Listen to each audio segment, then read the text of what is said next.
Hello, everybody. Thank you for joining me today in this webinar.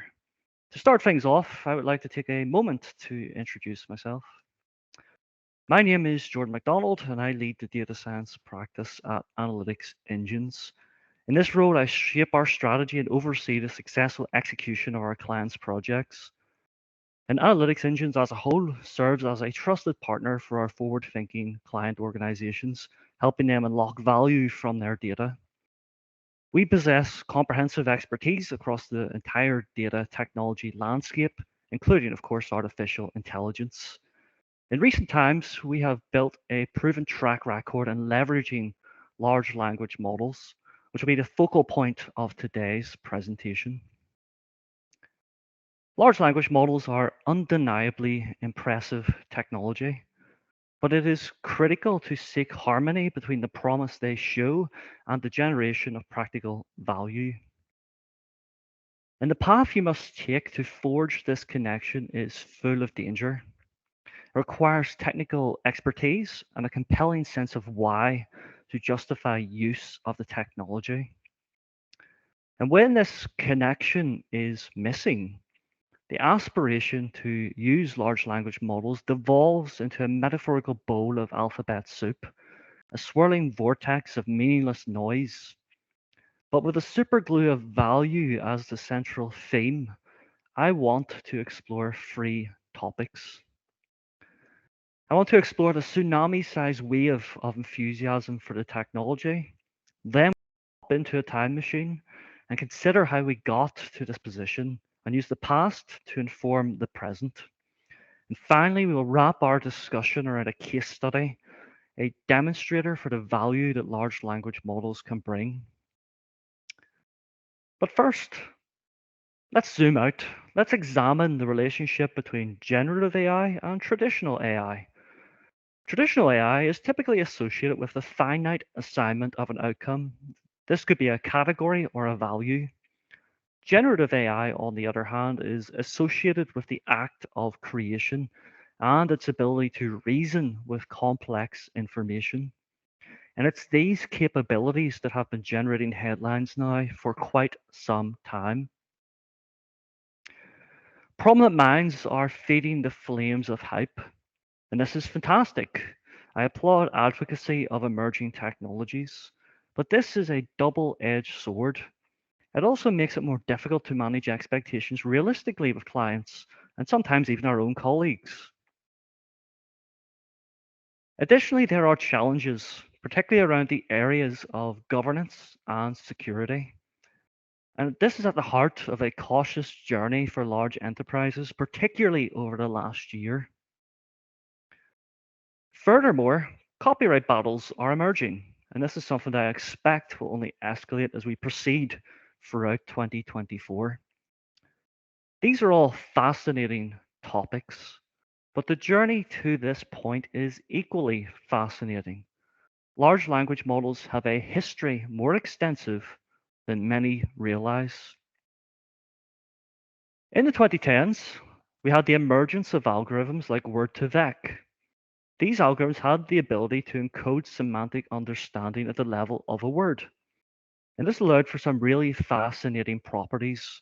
For example, the word cat and its semantic similarity to the word pet could be numerically mapped. And this, in many ways, is a precursor to the capabilities of today's large language models. But the breakthrough of language models was in 2018 with the emergence of BERT. And BERT was a smash hit. It had state-of-the-art performance on tasks like summarization. And in 2022, we had the landmark release of GPT-3 from OpenAI. And what differentiated GPT-3 was scale. 175 billion trainable parameters. This is really where the large language model comes from. But if we step forward in time once again, we reach what I feel is the technology's inflection point. And this is when ChatGPT made an explosive entrance, alongside a host of candidates attempting to dethrone OpenAI. We had the likes of Llama from Meta, the Gemini series from Google, and also a thriving, rapidly expanding open source ecosystem emerging. There are a lot of large language models in the wild today. And this inspired in me a question: just how many? I'm sure everybody who's listening to this has heard of the game show Who Wants to Be a Millionaire? And in this game show, there is the concept of lifelines. And one of those lifelines is ask the audience. And I want you, my audience, to ponder a question. How many open source large language models are there available today, according to the Hugging Face leaderboard? There are multiple options displayed on this slide, including 791, 7,068, 2,567, and 88. I would like you to take a moment to consider which one do you think it is. And let's see if your instincts align with reality.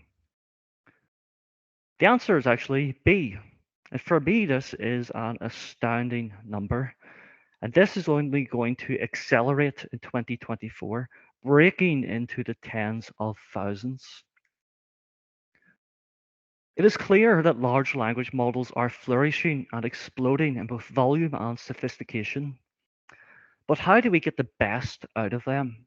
How do we bridge potential and value? And to enable this, let's apply our focus toward a real-world application of large language models. Analytics engines engaged a forward-thinking client, and they came to us with a challenging problem, one that spans the entire geography of Northern Ireland.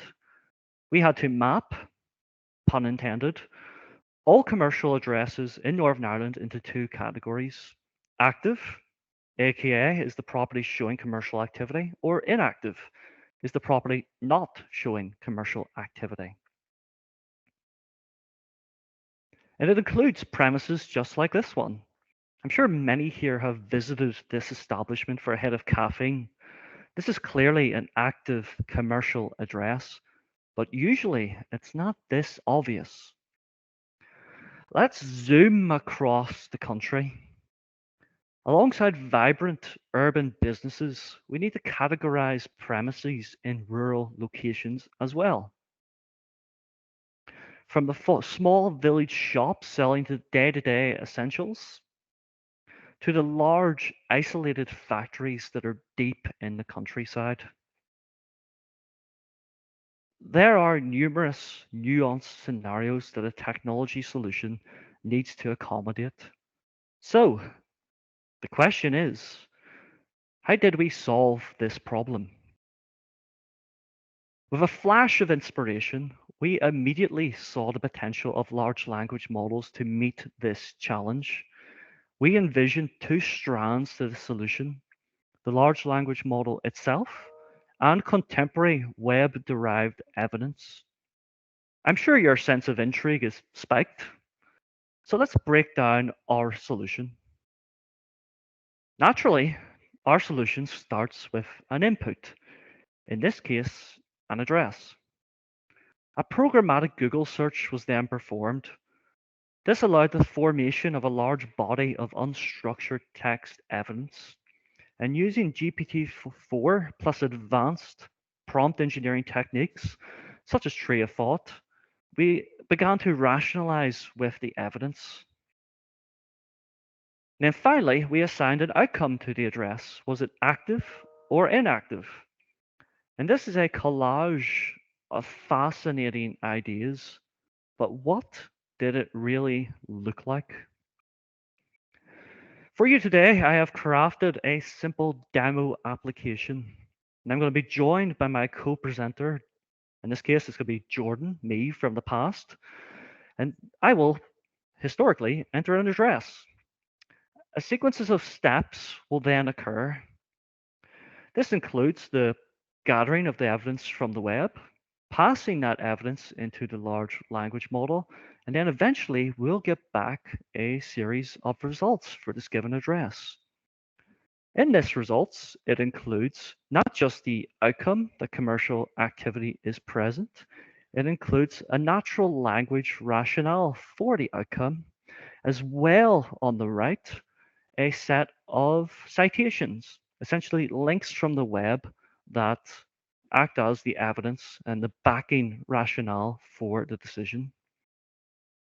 We have developed this solution for our client as a backend system as well. This allows us to process addresses in bulk. This affords significant business value. It's a massive percentage speed increase versus an existing human process, and it's an enabler for seven-figure revenue generation. This is where promise meets practical value. I certainly call this mission accomplished. But this is not functionality that comes out of the box for large language models. This is really a success story for optimization. So now I'd like to cover a set of rapid fire, high impact tips that we use to get success from this project. The first of which is the importance of self-reflection. This is a simple, elegant concept that can be summed up in two words: try again. Essentially, you ask the large language model to review its previous attempt and repeat itself. This tends to have a corrective effect, and for us, it greatly enhanced the precision of our solution. Secondly, large language models are expensive, particularly when you come to enterprise scale workflows. It takes creativity to minimize costs, and it's critical to ensure the value and cost trade off is maintained and evaluated throughout your project. Finally, large language models are evolving rapidly. It's easy to drown in the overwhelming pace of change. Despite this, I recommend sticking with best practice. State of the art can wait. To bring our session to a close, I want to draw my technology tarot cards and predict the trajectory of language models. Beginning with a sprinkle of positivity, large language models are cumbersome tools. They're costly and they limit development agility. Small language models are coming back into vogue. Microsoft's Phi series, among others, are impressing greatly. And small language models have greater democratization and access to the technology. I also feel there's a degree of judgment coming for the large language model market as we know it.